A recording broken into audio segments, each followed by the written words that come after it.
You faced match darts, but came roaring back. What do you think was the moment that momentum changed? I don't know, to be honest, I felt like I was playing pretty well, but Stephen was just playing better. Sometimes, I was I think I was 2-0 down that last set. I thought, I don't really deserve to not win a leg.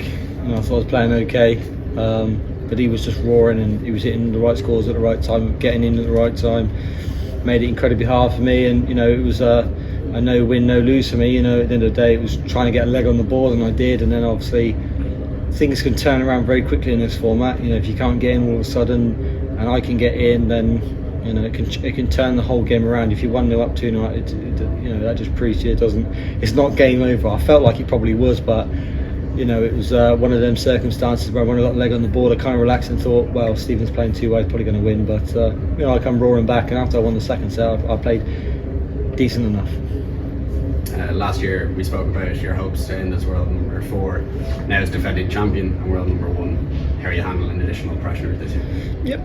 I handled it okay. I think you can only handle it with experience. I think this is I know it's my first year of experiencing this. So I don't think the added pressures, it feels horrible. I enjoy the pressure, I enjoy it, but it was kind of a hard game because so many people shouting out while I was throwing, and that's kind of hard. You just want that little bit of respect when you're throwing. That's all you ask for, and it was really hard. So after a couple of legs, I just thought, just don't get drawn into the emotion of the crowd and what they're chanting out against Joe, and just try and get the game won, and I did in the end, and I was very lucky, to be honest. Congrats. Thank you.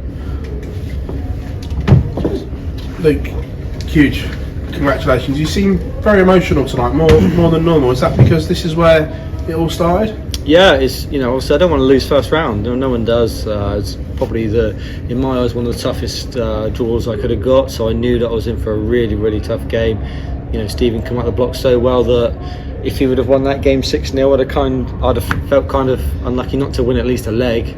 But when I won that first leg, I kind of took the initiative and didn't look back, to be honest. And I could look at it very, very fortunate. If he takes a double out, he could have won that 6-0. And he did. I think it was, wasn't it? Yeah. So he could have won 6-0, and I could not won a leg. End up winning the game. That's how crazy this format is, and it's not nice playing best of 3. I'm just happy now as we go into the next round. It's best of 5, and if you make too many mistakes, you'll be out. But you can escape a couple of mistakes. You can't do it in the first round. We know this tournament catapulted your whole entire career this time last year. What was it like coming back here for the first time? Yeah, I've been back here many times because of the Pro Tour, so it doesn't the person that drove me, Ethan, he said I bet this feels special driving up here. It was not really, because I've been here about 5 times since then. So yeah, it didn't feel any different, to be honest. But I know when I drive up to Ali Pali, that will feel different because I haven't been there a whole year, and it will have good memories. So yeah, it didn't feel any different for me, to be honest. But the first round's always a lottery, to be honest. Anybody can win, anybody can beat anybody. So once you make the first round, then the second round's a lot more.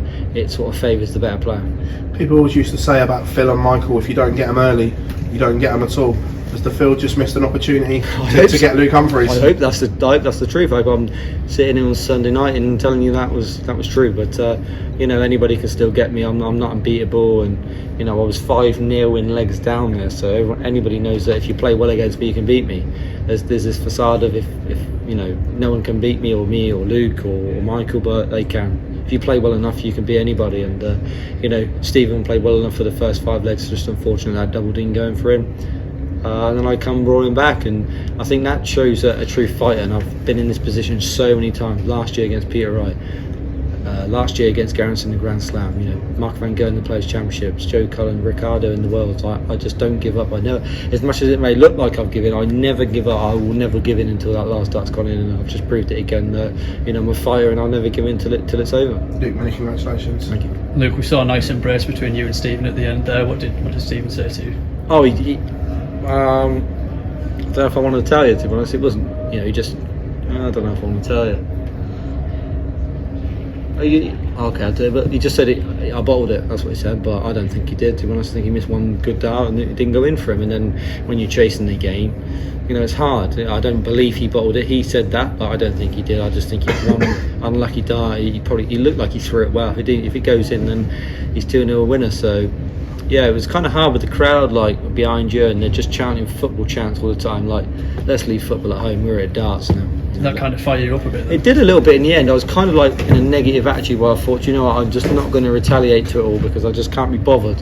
You know, we're here to play darts. This is, you know, I support Leeds United. Everyone knows that, but let's leave the football chants at home. We're dart players. We're not footballers. You know, so if I'm in a football field and Leeds are playing against whoever and they're chanting it to me, then I'll accept it and love it and I'll embrace it. And I still try to embrace it, but you know, it's just constant. Like, we're at darts. That's not. But if it carries on, then so be it. It won't affect me. You know, it didn't affect me to win that game. But the crowd were good regardless of that. It's nice to be back. And coming into this, obviously you won the Players' Championship last week. Did that almost come at the perfect time coming into this stage of the season now? It probably did, to be honest. I think, you know, I've not been playing the best darts the last 2 months. My throw has, dare I say it, not been in the greatest shape. It doesn't feel as fluent as it has been in many moments throughout my career, but I always find a way to turn it around. It's been like that the last 2 years, where 1 minute it's great, the next it's not great, and I think that's why I'm an up and down player. Some people see me in a 2-3 months period, but I'm winning everything. Then for 2 months I can't win a thing, and everyone's like, oh, he's off form. But then all of a sudden it'll come back again, and I'll start winning things. So, you know, it's just something I think I have to just accept. You know, I texted my girlfriend earlier and she said, how's practice going? I said, not really that great, to be honest. You know, it hasn't been going great the last couple of months, but when Rob Cross come and practice me, I've got a lot to thank for him, because when he comes and practices with me, everything changes. I feel the drive, and he really does help me out. So yeah, when he come and practice, it changed. Cheers, Luke. Thank you. Luke, how do you think the reaction and the reception from the crowd has changed to yourself over the last 12 months or so? Well, it's not bad anymore. It's just more football chants, to be honest. But like I just said, you know, I love the banter, and I love, you know, Leeds are falling apart again. It's great, but you know that we're at darts now. You know, this isn't a football arena. This is a darts arena, and you know, I enjoyed the chants of "Let's go Bunting" because I kind of am a fan of Stephen as a friend, so I like them. But yeah, the football ones, you know, that if it carries on, it is what it is. But you know, for me, it's just, you know, we're not here for football. We're here for darts, and you know, chant your favourite and don't chant your not favourite. But yeah, it's all interesting. It's all a bit of fun, but you know, Leeds won't fall apart again tonight, unfortunately for them. In terms of the evolution of your game, it's obviously been an incredible 12 months or so, but how different does it feel coming back as a champion, and how different do you feel in terms of your position in the world of darts? I mean, honestly, I don't feel any difference that way. I don't think of myself as the champ.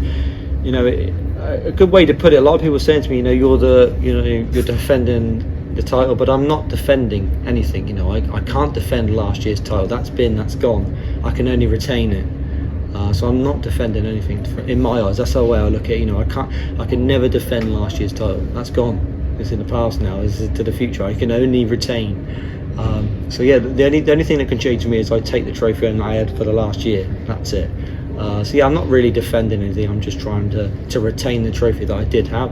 And you know, for me, I would love to do one of the 4 that I did win. You know, the Grand Prix, the Grand Slam, the Players, all the Worlds. I'd love to retain one of them.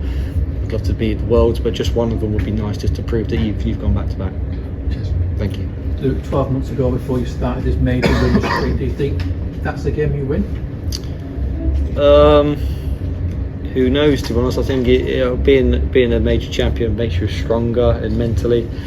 You know, I cut all my emotions off there in halfway through the game. You know, I was getting a bit disappointed, but I thought, you know what, sometimes you just have to accept that the better player may win this one.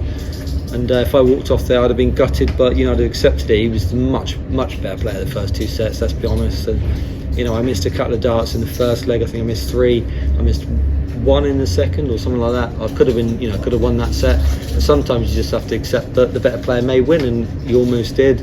But I came roaring back, didn't give up, and you know, that's what true champions are made of. And how many times have we been in this position where I've sat here and said, I'm a fortunate boy, and then I go on to win. So you know, I'm saying I'm going to win, but we'll see. But these sort of moments do put your name on the title just a little bit extra.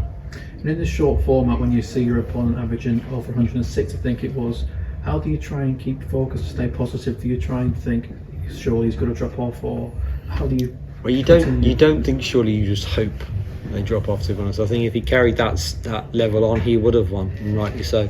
You know, you can't do nothing against them sort of games in a non-double start in. But for me, I thought the first 2 sets I doubled in pretty well. the last set it wasn't as good, but Stephen was even worse. So, I got my fortunateness, but if you stick in there and allow yourself to be in the game, you'll allow something like that to happen, like Stephen to miss, and he did. And I come roaring back, like I said, and the rest is history. Who knows what can happen now? And I look forward to the next game. Huge well done, Luke. Thank you. Thank you very much.